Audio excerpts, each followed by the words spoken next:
Welcome to my channel Dhanas recipe book. இன்றைக்கி நம்ம ரொம்பவே எல்லாருக்குமே ஃபேவரட்டான ஹைதராபாத் தம் பிரியாணி எப்படி செய்யலாம் அப்படிங்கிறத பார்க்க போகிறோம். இதுக்காக நம்ம எந்த ஒரு ஸ்பெஷல் மசாலாவும் அரைக்க போகிறது கிடையாது. நம்ம கிட்டே இருக்கிறத வச்சே நம்ம செய்ய போகிறோம்.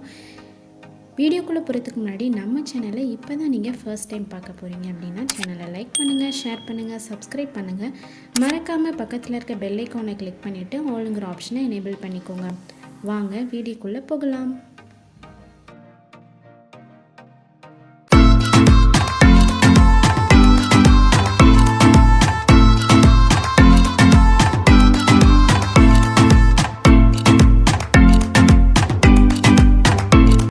ஃபஸ்ட்டு நம்ம ஒரு 400 கிராம் அளவு பாஸ்மதி ரைஸை நம்ம நல்லா அலசி ஊற வச்சுக்கலாம்.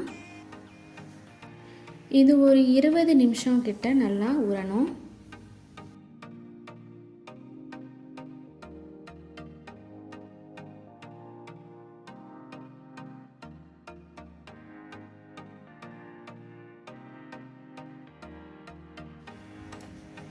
அதுக்குள்ளே நம்ம இப்போ ஒரு 3 பெரிய சைஸ் வெங்காயத்தை நான் ஸ்லைஸ் பண்ணி வச்சுருக்கிறேன். அதை நம்ம நல்லா டீப் ஃப்ரை பண்ணி லைட்டாக கோல்டன் ப்ரௌன் வந்தோடனே நம்ம எடுத்து வச்சுக்கலாம்.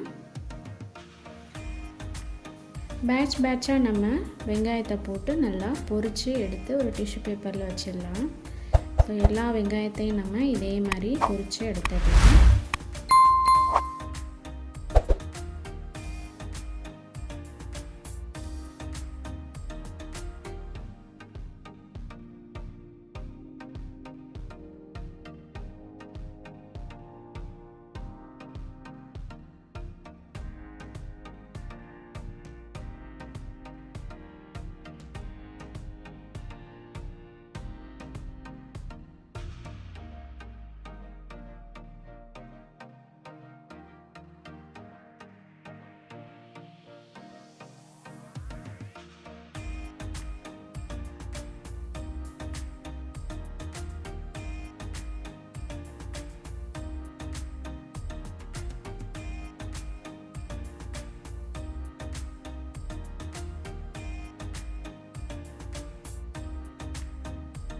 இப்போ இந்த வெங்காயம் ஒரு ஓரமாக இருக்கட்டும்.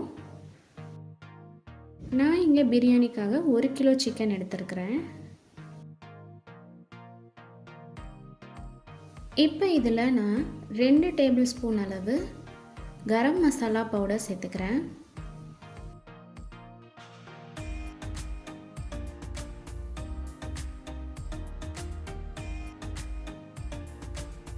ஒரு பச்சை மிளகாயை பொடியாக நறுக்கி வச்சுருக்கிறேன், அதையே சேர்த்துக்கலாம். 1 டீஸ்பூன் நம்ம இஞ்சி பூண்டு சேர்த்துக்கலாம்.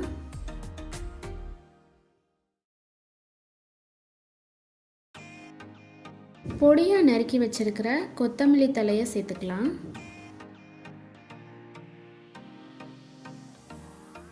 அரை டீஸ்பூன் மஞ்சள்தூள் சேர்த்துக்கலாம்.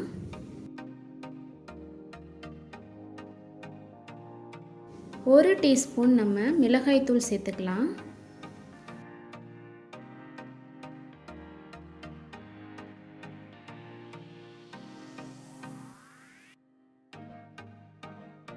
தேவையான அளவு உப்பையும் சேர்த்துக்கலாம்.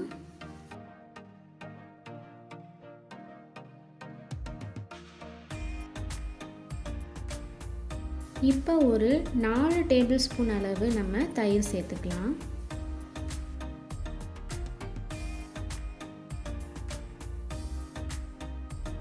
இது கூட இப்போ நம்ம பொரிச்சு எடுத்து வச்சுருந்தோம் இல்லையா, அந்த வெங்காயத்துலேருந்து கொஞ்சம் எடுத்து சேர்த்துக்கலாம்.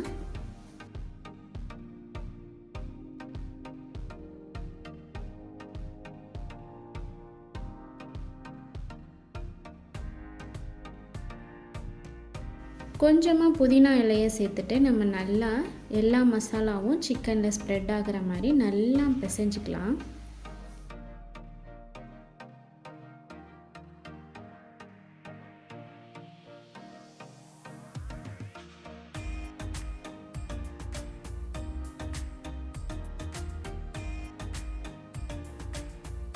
இப்போ இது ஒரு 2 மணி நேரம் நல்லா ஊறணும். அப்போ தான் நமக்கு மசாலா எல்லாம் சிக்கனுக்குள்ளே நல்லா போகும்.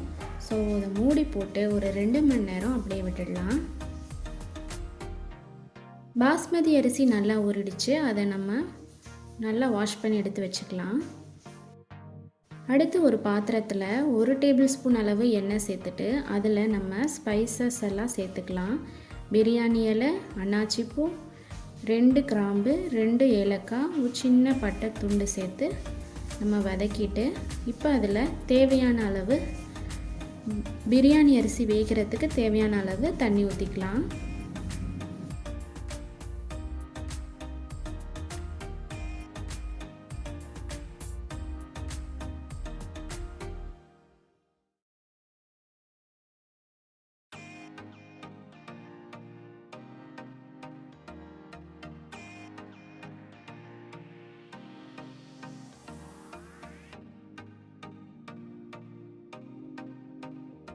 அதில் தேவையான அளவு உப்பு சேர்த்துக்கலாம்.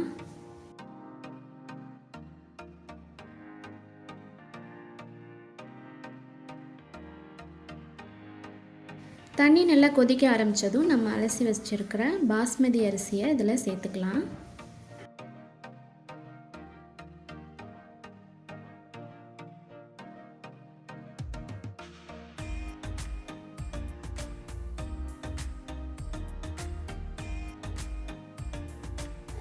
பாஸ்மதி அரிசி வேகிறதுக்கு ரொம்ப நேரம் தேவையில்லை. ஜஸ்ட் ஒரு 5 to 6 மினிட்ஸ் நமக்கு அது கொதிச்சாலே போதும். நமக்கு 80% நல்லா குக் ஆகிடும். அந்தளவு வந்தோடனே நம்ம இதை தனியாக வடிகட்டி எடுத்து வச்சிடலாம். இப்போ நம்ம பிரியாணி பாத்திரத்தில் ஒரு 3 டேபிள் ஸ்பூன் அளவு எண்ணெய் சேர்த்துக்கலாம். எண்ணெய் நல்லா காஞ்சதும் நாம் ஒரே ஒரு பெரிய வெங்காயத்தை ஸ்லைஸ் பண்ணி வச்சுருக்கிறேன், அதை சேர்த்துட்டு நல்லா வதக்கிக்கலாம். வெங்காயம் நல்லா வதங்கினதும் தக்காளி சேர்த்துக்கலாம்.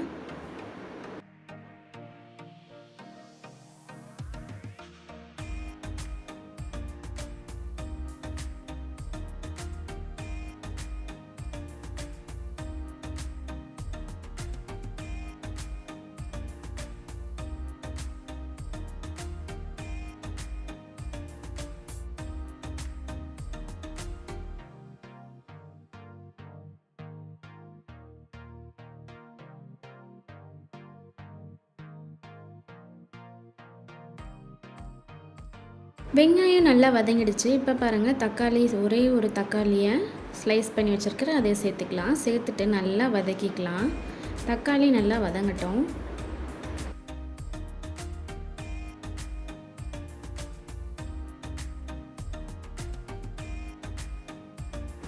தக்காளி நல்லா வதங்கிடுச்சு. இப்போ நம்ம மேரினேட் பண்ணி வச்சுருந்தோம் இல்லையா சிக்கனை, அதை எடுத்து நம்ம இப்போ இது கூட சேர்த்துக்கலாம்.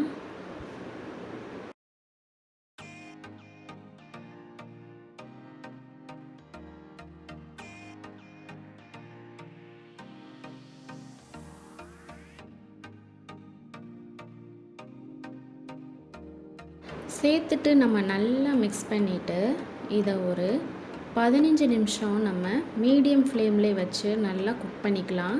அப்போ தான் நமக்கு சிக்கன் நல்லா குக் ஆகும்.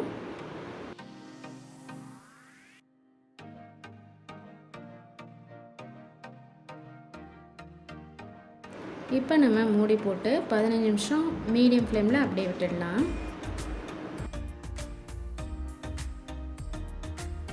15 நிமிஷம் கழித்து ஓப்பன் பண்ணி பார்க்கலாம். பாருங்கள், நல்லா சிக்கன்லேருந்து தண்ணிலாம் வெளியே அருமையாக ஒரு கிரேவி ஃபார்ம் ஆகிருக்கு.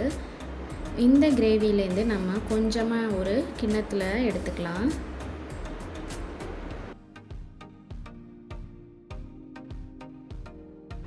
இந்த கிரேவியை நம்ம லேயராக ஊற்ற போகிறோம். அதுக்காக தான் இதை கொஞ்சம் நம்ம இப்போவே எடுத்து வச்சிடலாம். இப்போ மீதி இருக்கிற இந்த கிரேவியை அப்படியே விட்டுடலாம்.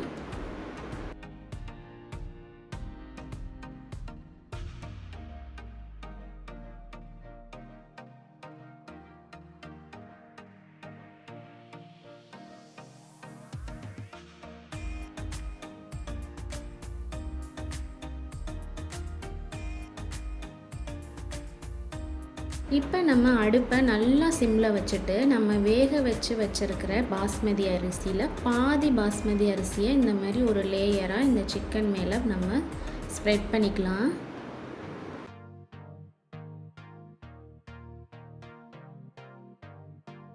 அதுக்கு மேலே ஒரு லேயர் வந்து நம்ம புதினா இலையை தூவிக்கலாம்.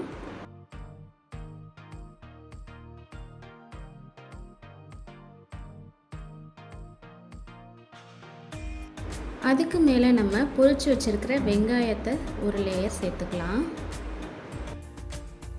அதுக்கு மேலே நம்ம எடுத்து வச்சுருந்தோம் இல்லையா கிரேவி ஒரு கிண்ணத்தில், அதை அப்படியே ஒரு லேயராக சேர்த்துக்கலாம்.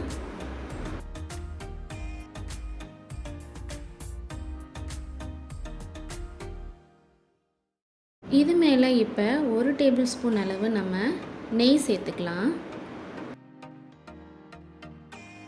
அதுக்கப்புறம் நம்ம மீதி இருக்கிற பாஸ்மதி அரிசி எல்லாத்தையும் இன்னொரு லேயராக அப்படியே மேலே சேர்த்துடலாம்.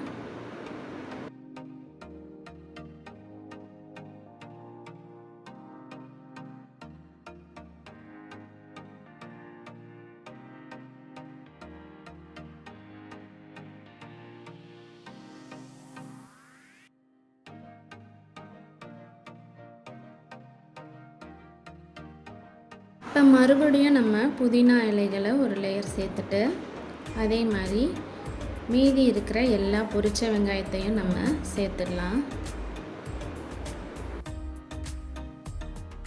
அடுத்து நம்ம கலருக்காக குங்குமப்பூவை லைட்டாக பாலில் கலந்து 1 டேபிள் ஸ்பூன் அளவு இருக்கும். இதை வந்து நம்ம இந்த மாதிரி பிரியாணி மேலே நல்லா ஸ்ப்ரெட் பண்ணிக்கலாம்.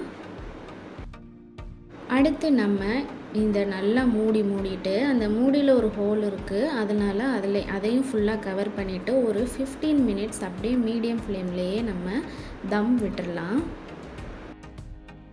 தம் நல்லா இறங்கினதுக்கப்புறம் நம்ம 15 நிமிஷம் கழித்து ஓப்பன் பண்ணி பார்க்கலாம். பாருங்கள், பிரியாணி சூப்பராக நமக்கு ரெடி ஆகிடுச்சு. நல்லா ஃப்ளேவர் வாசனையும் வருது. இந்த பிரியாணியை நம்ம நல்லா கிண்டக்கூடாது, அப்படியே லேயராக தான் நம்ம சர்வ் பண்ணணும். பிரியாணி அட்டகாசமாக ரெடி ஆகிருக்கு. இப்போ நம்ம சர்வ் பண்ணிடலாம்.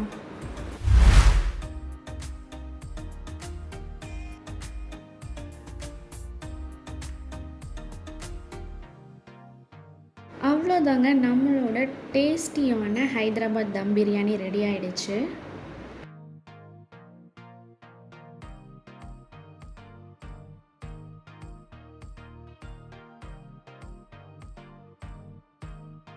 நீங்களும் வீட்டில் இந்த தடவை சிக்கன் எடுத்திங்கன்னா ஹைதராபாத் தம் பிரியாணி ரொம்ப ஈஸியான மெத்தடில் எப்படி செய்யலாம் அப்படிங்கிறத ட்ரை பண்ணி பாருங்கள். ட்ரை பண்ணி பார்த்துட்டு எப்படி வந்ததுன்னு எனக்கு கமெண்ட் பாக்ஸில் சொல்லுங்கள்.